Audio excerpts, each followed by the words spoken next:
Ready?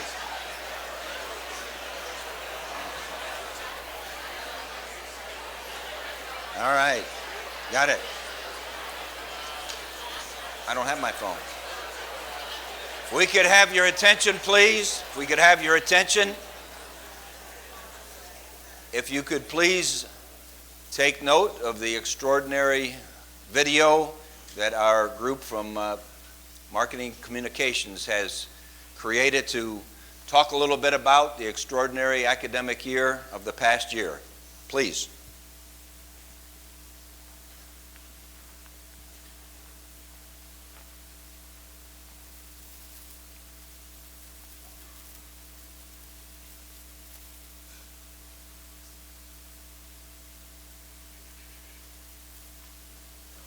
I'll try that again. Am I supposed to do something? Okay, restart. Ladies and gentlemen, please watch the screen. There you go.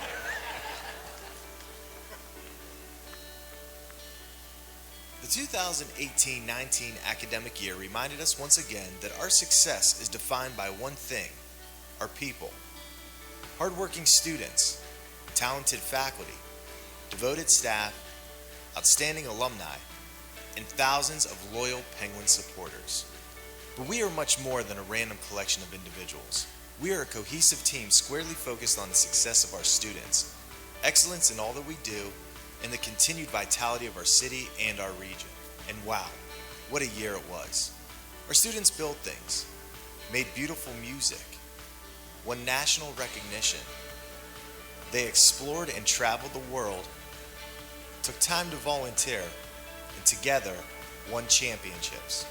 Our faculty continue to excel, performing international research activities, publishing scholarly works, appearing on worldwide media networks, making it back to Carnegie Hall.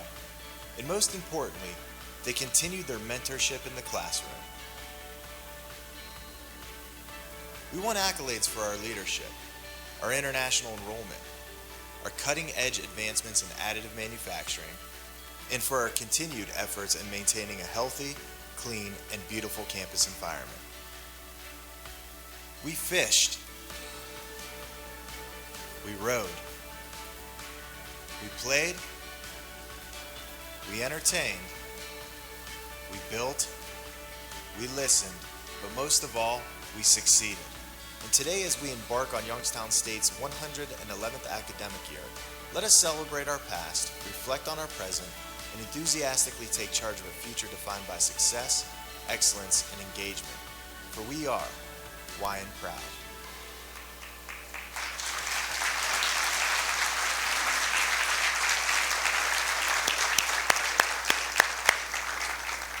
Thank you so much to the extraordinary group that put this together, and that you just marvel at all of the things that our faculty and our students and our staff do in our community and on the campus. And it really, at this time of year, makes you think, well, if you think that was good, watch what we have in mind for the future. Because we've got an extraordinary amount of talent, a lot of things in mind, a lot of tremendous opportunities, and we can't wait to get this academic year started. There were a lot of pictures on the video of people that competed and did extraordinary things statewide, nationally, and so forth. But there were three who were the best in the nation, the best. So we always say it's impossible to make sure that we recognize all of the great work, and you don't want to try to list everything because you'll forget something. And I think these may have been the only three that were the best in the nation recognized. And so the first that I want to just give an extra shout out to is our Small Business Development Center. The National SBDC Excellence and Innovation Award from the U.S. Small Business Administration to the top small business development center in the nation went to ours right here in the Williamson College of Business, our SBDC. If Musa or Pat or any of the folks there, Betty Jo, stand up and take a bow. Number one in the nation.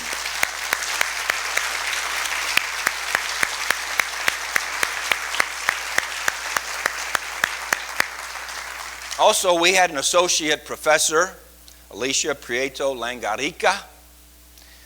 Associate professor was awarded the National Henry L.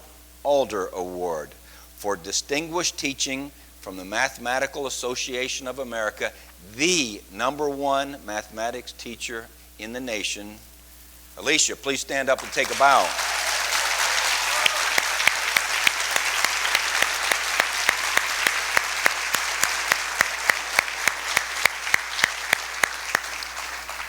And it just so happens that our leaders were recognized as the #1 Board of Trustees in the nation. The John W. Nason Award for Board Leadership from the Association of Governing Boards of University and Colleges. Our YSU board was selected, recognized in Orlando, Florida, as being the #1 board in all of this country. And so I'm going to introduce them one by one that are here, and then we'll give the whole group a round of applause. Our chair, Dave Dybel, Mr. Chuck George, Mr. Mike Peterson, Mr. Alan Ryan, Ms. Molly Seals, and our students, Victoria Woods and Rocco Core, the #1 board in the nation.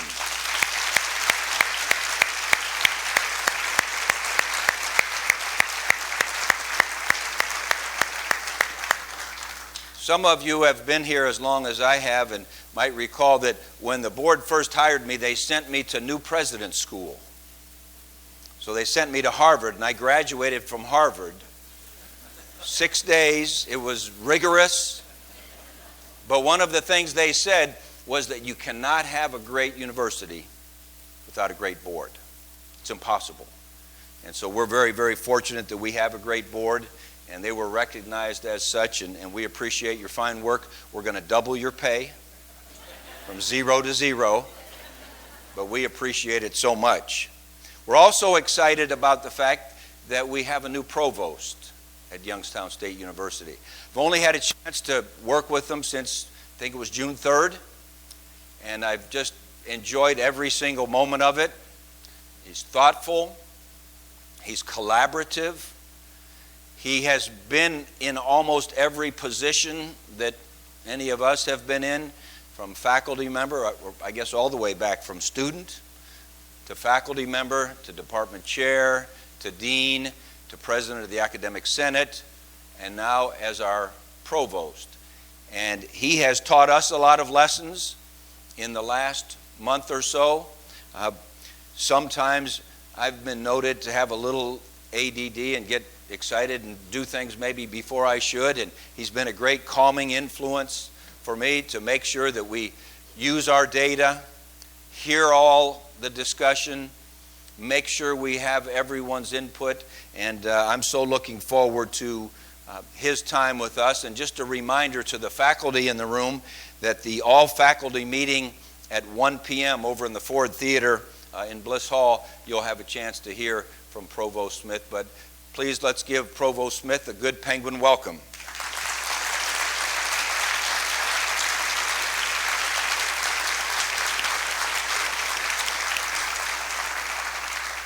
As always, we try to, as we begin the academic year, do a little update. How are we doing? Where would we like to go? What are some of the numbers? What's the data and so forth? And Paul McFadden and his outstanding foundation team are here somewhere, and I wanted to give you a little update on the YSU Foundation We See Tomorrow campaign. It was about 5 years ago that we got together with a consulting firm and talked about what is a logical campaign that we could, with our demographics, our alumni, our benefactors and so forth, what's a good target for us? And they said, you know, if you go a 7-year campaign, you can probably raise between 75 and 80 million. And so when Paul and his staff and we got done with that consulting, we decided that, okay, we're going to make a $100 million campaign. That this consultant doesn't know us quite as well as we know our people. And so we began to work on it. As of today, we're almost 5 years into it. I guess we'll be 5 years into it come December 31st. Quietly, Paul and I had a goal of, by the end of that 5-year period, that we would have our 100 million already, and then we could bump it up a little bit more. Currently, here in August, just shy of 5 years, we're at $94.5 million, which has been extraordinary work by our foundation, our development officers, all of the people, all of the students who write the thank you notes, all of the faculty and staff who engage and so forth. It's been amazing, and probably the thing that's been impacted the most is the expanding of our scholarships. I think, gosh, 40 plus million of that 94.5 is expanding our scholarships, which in this day and age of discussion about student debt and about the high costs of college and so forth, to have that kind of increase in our scholarships is tremendous. I think Elaine Roos was telling me just the other day that the average student debt for a student that finishes at Youngstown State University is down under $20,000 now, $18,000 and some change. That's incredible. When you start thinking about the national average is up near $30,000, and so a lot of it is because of those scholarships, and we appreciate, I think Paul just told me yesterday, 950 scholarships thereabouts that we have, and so that was probably our biggest thing. The thing that Paul talks about the most as we go around and talk to potential philanthropists is 4.5 years ago we had 3 chair professorships, and now we have 12. And we were just talking to someone, was it yesterday, about a 13th one. And when we have a chance to have the branding of chairs and professorships and those opportunities, we believe, and I know Paul's so proud of the fact that it really raises that academic branding and image of the institution. And I think the thing that all of you have noticed is that our campus has taken on a lot of physical beautification. If you think about Wick Avenue and Lincoln, and now with the build grant coming, I know Fifth Avenue doesn't look so beautiful right now, but it's going to close your eyes, and a year from now it's going to look just like Wick, and even better. And you think about the various things on campus, the Communications Center, the Constantini Center, we hope will be done here shortly after Labor Day, and the campus rec, intramural and club sport field up near Cafaro House, we think will be done sometime after Labor Day. We're beginning the work on the Innovation Center. John Hayden and Rich White and their group over the course of the last few summers has had great work with some of our laboratories and some of our teaching space, the Coley classrooms of the future and so forth. All of that has been possible because our great folks that feel deeply about Youngstown State University have said, how can I help? John Hayden told me this morning that in the last 5+ years, there's been in the neighborhood of $120 million worth of capital impact, which is extraordinary. And as I listen to people that are now spending a little more time downtown and spending a little bit more time coming to the campus and so forth, perhaps they're alumni that haven't been here in a while, the thing that they talk the most about is how proud they are of the way that their campus looks, the way that their downtown looks, and all of the things that have been added for the people in the valley to be able to take part in. So that's an extraordinary update in my mind, and that will continue, and you'll need to bear with us. Construction is a good thing. Sometimes we'll have to move around some orange barrels, but it's all good and it's moving forward. Enrollment. We always talk about what's enrollment. As we went into this enrollment period, there were a lot of unknowns. We didn't know what the impact of the GM plant closing. We knew we lost some students at midterm, that their families were transferred and so forth, and the companies that were affected by it. And so we didn't really know, what that impact was going to be. And everyone on campus, every college, every department, the admission staff, the enrollment staff was working like crazy with the idea that, hey, it's going to be harder. We know the realities of some of the difficult situations. So year over year to date from a year ago, we're nearly 400 students down. nearly 400 students. Now, this day last year to the 14th day of the semester, there was an increase in 400 students. Okay? Now, we maybe increased more than that and lost some, and so I guess the reminder for all of us, not that we need a reminder to do a great job with every single student, but every single student who does begin here, let's not lose any of them. You know, let's make sure that every single one of them has that feeling that, hey, this is where I'd like to be. I know I can get it done. Every time I come around the corner, there's someone there to help me. Because enrollment clearly is our biggest driver. Now, the state of Ohio, in their last budget, I thought was very fair. They increased state subsidy a little bit. They allowed us to have the Penguin Promise tuition increase, which will lock in tuition for 4 years for the new cohort and so forth.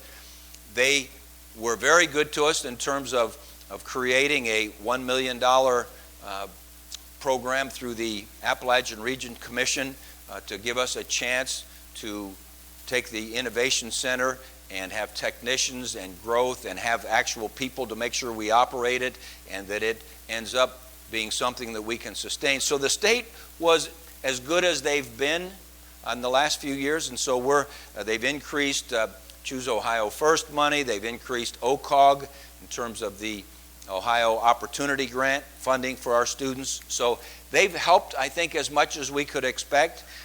We've got to work extremely hard on the enrollment thing. And if you remember what enrollment is, it's partially how many do we attract, but primarily how many do we keep. And that's what we always have to keep in mind. Attracting is very important, and we always want to talk about that, but keeping them. Retention, we kind of talk about is when they first get here, do they come back for a second year? 5 years ago, we were at about 68%. We got it up to as high as 76%, which was good. It dipped down into about 74.8 this past year. What it will end up this year, we're not sure. It's a little preliminarily in the 73, 74 range. It would be nice if we could get it to the 75, 76, but retention is the key. What we do with our students once they get here is the key. And then persistence beyond that retention year. That retention year is the first year. Persistence is how do we do from year 2 to 3, from year 3 to 4. And what's neat about some of the trending that they were sharing with me just yesterday is our persistence from year 2 to 3 was in the 50%, 56, 55% range for years, and now we're in the 60s. Okay, so we're keeping more further down the line. Our year 3 to year 4 was in the 40s, but now it's in the mid-50s. So we're keeping it more. And to me, the most exciting thing is when we take the 2013 cohort and we end up doing the 6-year federal graduation rate, which is the graduation rate that everyone in the world sees. For the first time that I can ever remember, we're going to be over 40%. We had been living in the 32, 33, 34% range, and that's the thing that shows up on everyone's lists and so forth. When this 2013 cohort, when it gets finalized with the 2019 numbers, it's going to be up in the 40.5, 41% and moving forward. So as we do a better job with retention, when they first get here, get them back, and then persistence toward their degree, it is going to be a positive thing as we continue. But retention, persistence, graduation, that's huge. So, as I mentioned, the budget is most impacted by enrollment. I think, I don't know, Neil, 70% of our budget, something like that, is enrollment driven. So, obviously, when you're a few students down, and we've been fortunate over the last 4 years, if you take the last 4 years, some of our partners in Northeast Ohio have been down double digits significantly, and over those 4 years, we've been up just a titch, about 1.8%. So we're going to be a little less than flat. We were praying we would be flat, but we're going to be a little less than that. So that will affect our budget. So what does that mean? That just means, save every paper clip, turn the lights off. I mean, anything that you can possibly do. Just, I know how hard everyone works on making sure the students know how deeply we care, we need to do that even just a little bit more. Every single thing that we can possibly do, and obviously we're not like some entities. We are not allowed to be in deficit. There are countries and so forth. We're not allowed to be, okay?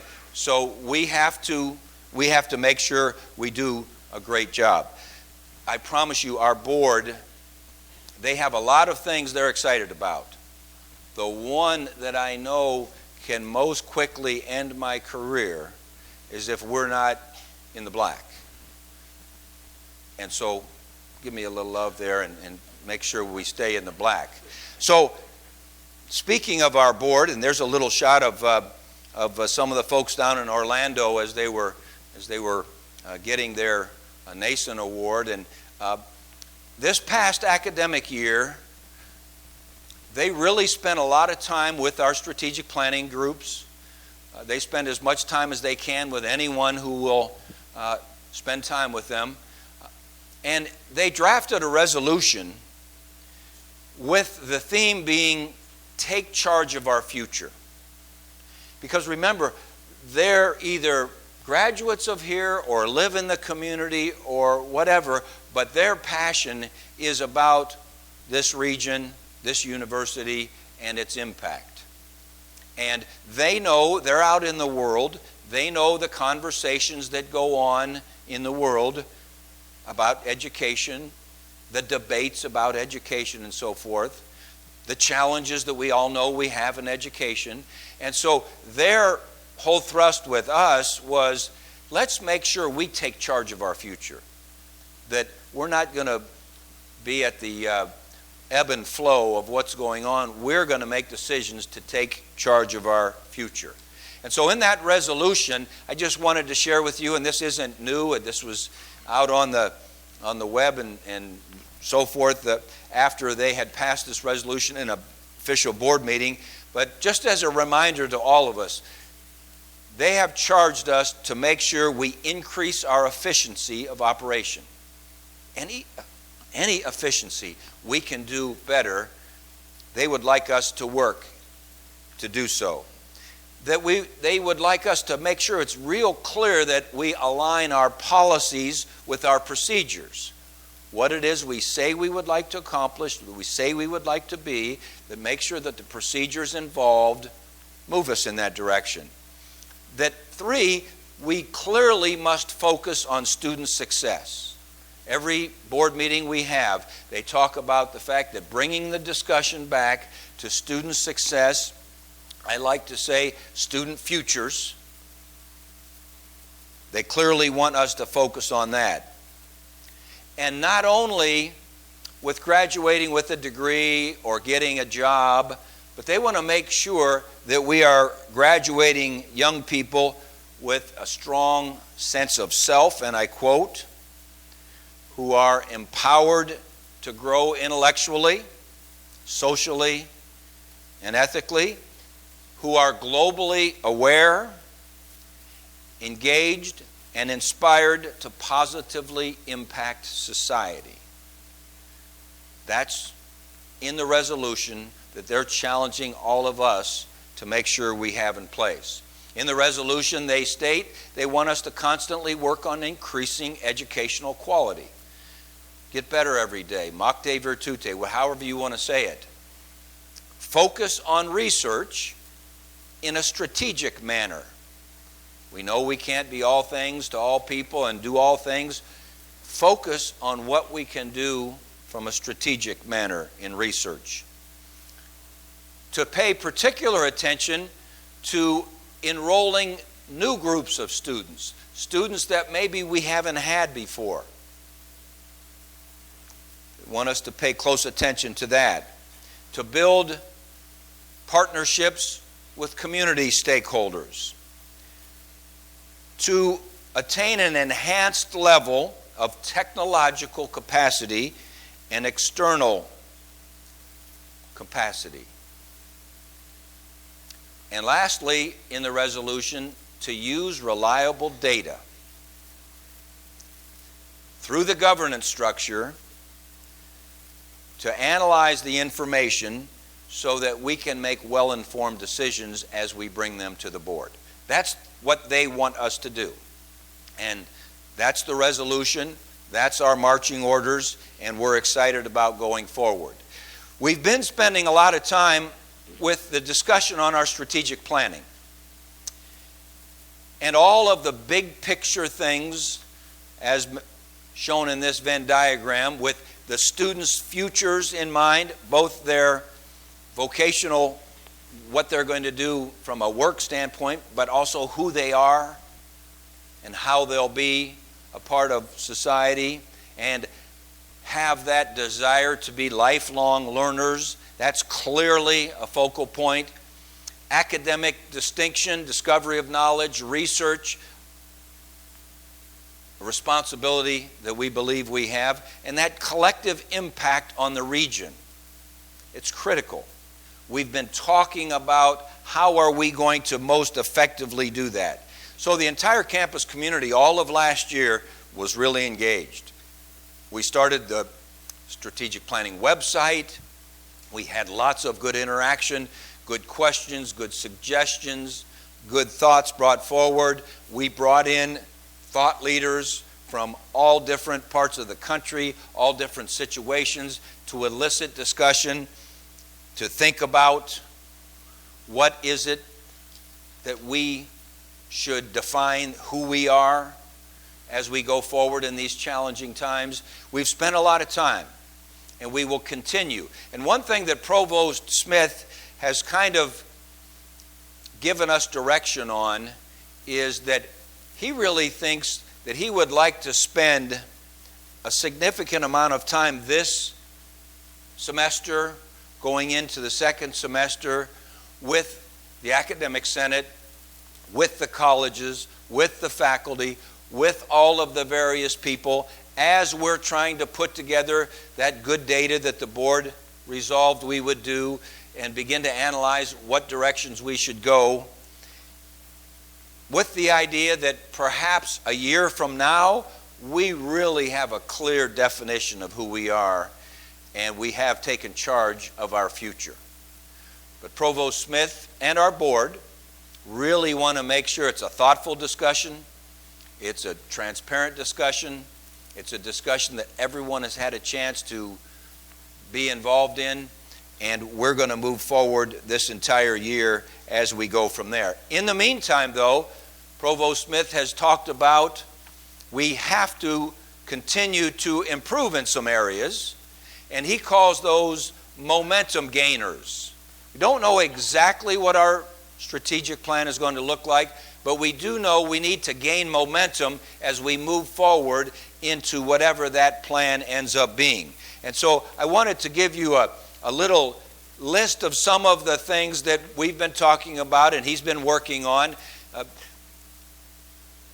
As the board has asked us to do, first and foremost, we want to become as efficient as we can. We have the resources we have. We have the human capacity that we have. How can we most efficiently make use of that? Make sure that we're working on our governance enhancements. Every single day, Provost Smith talks about the time that he spent as a faculty member or a department chair or a dean and the interaction and the impact of an academic senate, that they can truly be differential. And that's a momentum gainer that I know he wants to work extremely hard. Retention and completion plan. The state of Ohio mandates that we continue to work on retention and completion plans, regardless of how our strategic plan ends up choosing our own future, taking charge of our own future. We have to continue with that retention, that persistence, that graduation, which is what we're all about. Integrating a student technology plan. Let's face it, most of our students that come here are really technology based. Some of us, old folks, Chet, aren't. We need to get there, Chet. We all need to do a better job of meeting our people where they are. And so we've got to make sure that we have a momentum gainer of an integrated student technology success plan in technology. Degree audit system. I know there's been a lot of discussion about the student having a clear understanding of what is it I need to get done to move toward where I'd like to go. And we've got to gain some momentum, and we've got to enhance that area. First year experience. We've been talking about that. Dr. Berardini and Betty Jo and her committee and so forth. The first year is so critical. Who was it, Plato, that said the beginning is half the journey? The first year experience has such an impact on retention, then persistence, then graduation. We have to make sure we're working there. Redesigned advising. The number one thing a student needs in my 45 years working with college students is, first and foremost, they need to know that the people care about me, and do I have someone to go to who can help me? Now, sometimes it's a faculty member, sometimes it's an advisor, sometimes it's someone in the residence hall, it's a coach, it's whomever. But we've got to make sure that we have the advisement for them. So those are some of the things I know Provost Smith and the Office of Academic Affairs want to make sure that we're gaining momentum as we're building the strategic plan that we're working on. And also keeping in mind, we have lots of opportunities. We say all the time that here we sit within 1 hour drive of 7 million people and hundreds and hundreds and hundreds of companies and many, many, many opportunities in all of the various fields that we're passionate about. We've got to take advantage of our opportunities. Certificate programs, we have to constantly be thinking about how can we provide some certificate programs. We hear business and industry, we hear people talk all the time about we need to continually train our workforce. One of two things is going to happen. Business and industry is going to train their own, or business and industry is going to look to us and going to pay us to train. We must be thinking constantly as we're going forward on certificate programs. Distance education. As we say, we need to meet them where they are. We need to be good at the graph that shows our students and how many of them take at least one class that's distance has just been going up. That's what they want. Now, we don't have that many students that take all their classes that way, but we have to make sure that we're working on our distance options. Collaborations. It's amazing. It's almost exhausting. I started to write down all of the various people that we've been having meetings with just in the last 3 or 4 months. The collaborations with people like the Air Base, the Oak Ridge National Laboratories. We were just down with them in Knoxville, Tennessee. The Department of Energy's been to campus 2 or 3 times with some big collaboration discussions. The Department of Defense is constantly in talking to our faculty and asking them about research and so forth. We were just last Friday, we met with Lordstown Motor Company, the group that's trying to become the #1 electric truck company in the world. And they called us and said, we need to get together with your talent. So we brought our faculty, we brought our people in that could be helpful with them. Those collaborations are critical. Mercy Health, constant collaboration. We just met with them yesterday. Akron Children's Hospital, great collaborations. Valeric, YBI, America Makes, Humtown, Eastern Gateway, Youngstown City Schools. Siemens Corporation was just in. We had a 7 a.m. meeting. We had 2 executives from Siemens worldwide that came in for a 7 a.m. meeting to talk about how they could collaborate with us. Not to mention all the social agencies, all of the medical things, whether it's the Midlothian Free Clinic or you name it. We have so many collaborative opportunities that we've got to make sure we continue to build them, have them continue to grow so that we can make that impact that we want to make.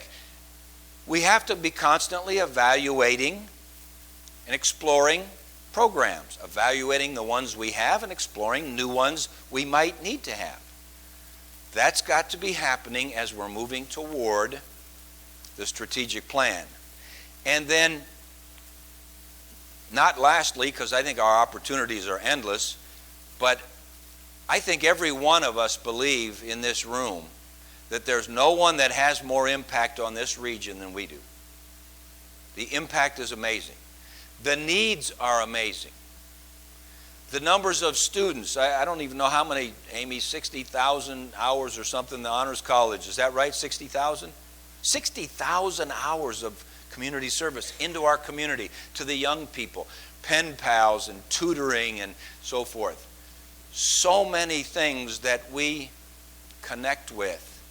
The impact we have is amazing, and we have to continue to have that impact. There's a need. We are the leader of that impact. Today, we'll have a chance to, right outside, have our YSU United Way Collaborative Day. In fact, I think they've even got some food out there for us. They've been a tremendous partner. Our students who go get involved in Success After 6, Success Before 6, tutoring, it's amazing. And this is United Way's 100th anniversary. I heard someone say it's on the video, it's our 111th. Wow. That was Chair Dybel's sophomore year when we started.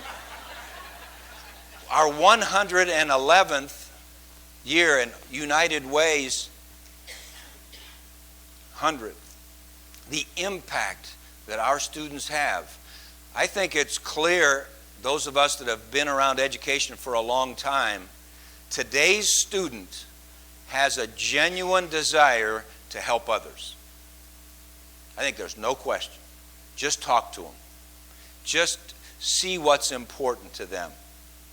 No one can have more impact in this region than we can. So we hope you take a minute here when we're done. I promised them we would go short today so that you'd have time to go over to the United Way and make sure that we're developing that collaboration as we go. So as we think about what do we need to do going forward, and we think about getting involved in the discussions with strategic planning, and we research and we think about the needs of society, and we think about the needs of business and industry, and we think about the futures that we want our students to have, and we think about the distinction that we want to have. Right now, we have to get this right. And I think that's why the board made that resolution that said we have to take charge of our future. Sure, we've had some tough times. Way back when Steele left.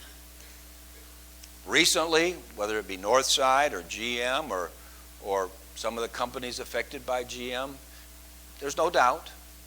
And I think back to when you get old, you get reflective. And I was a head coach for about 320 some games. And I think about all the lessons we learned during those games and after, and reflecting back and analyzing. And thinking back that, not all of them went well, but whether they went well or they didn't, we learned something from them. And sometimes I could go back through my personal history from that standpoint. We probably learned more from the hard ones. I think about the things personally. Probably learned more from the difficult times than the times that it was going that great. So we've got some challenges, there's no doubt. I think our opportunities the list is way longer of opportunities than hardships. But as the board says, we do have to take charge of our future. We have to make some tough decisions. We have to do our due diligence. We have to make sure that we analyze the needs. And we have to make sure we do it together. And as I was thinking back to those 300 and some odd games that I coached, I know every single one of them I was nervous. Just like every beginning of the academic year, these students coming in are nervous. They are. I don't care if they're seniors. They're nervous because all of a sudden they're saying, oh my gosh, I only have one more year and I have to do something. I mean, everyone, regardless of where you are, you're a little bit nervous. and you work hard, and no one works harder than this campus. When I'm with my colleagues and I see their lists of, they got 17 vice presidents, and they got this many of that and this many of that, and I'm thinking, wow, we've got a place that everyone seems to do about 4 things. Our group works extremely hard. But it doesn't mean that, we're not nervous. It doesn't mean that we're, as we get ready to go in and face the challenges of the day, it's a nervous time. And so in every single one of those 300 and some games, right before it started, just like today, we're right before it started, we reminded one another what it was we needed from one another. And we said a little poem, and it was, maybe a little corny for a bunch of guys to be saying a poem. The poem had like 7 verses. We were a football team. We only got to 1 verse. But the verse went like this. It said, I am only one, but I am one. I can't do everything, but I can do something. And that I can do, I ought to do. And what I ought to do, by the grace of God, I shall do. And that was just a reminder that that's really all we need, regardless of, what the state budgets are, or how many students we end up with on the 14th day, or whatever it happens to be. As long as we'll do what we can do, each and every one of us play whatever role that is, we'll be fine. We'll be fine. In fact, we have a little, we used to always say, if it's going to be, if we're going to be successful, we have to take some personal responsibility. If it's going to be, it's up to me. I got to do my part. I've got to play my position. I've got to play my role. I've got to think about where I can be helpful to the group. But really what's more important is if it's going to be, it's up to we collectively. Each and every one of us doing our part, appreciating one another, understanding the importance of one another, and if we will do everything we're capable of doing, we'll save enough paper clips to balance the budget. We'll make an impact on our region. We'll constantly raise that distinction of our academic programs, and we'll ensure that the futures of the students who believed in us and said, I want to be a part of you, will assure that their futures are going to be just fine. But it takes we. And there's nothing more fun than to get a group of good people coming together to begin for a common cause. Nothing is better than that. So we appreciate all that you're going to do. In fact, on your way out, make sure you do 2 things. One, we got you a little thing to hang up in your office, just to remind yourself that, yes, we need you, but we also need we, and that we've got to keep our eye on the bullseye as we're doing that planning and really refining who we're going to be as we're taking charge of our future, which we've been asked to do. Thanks so much for all of you being here today. God bless you, and go Penguins!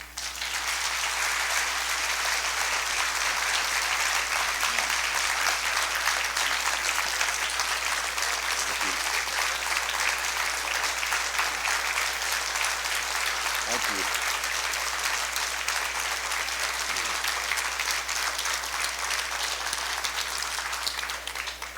All right, we're done.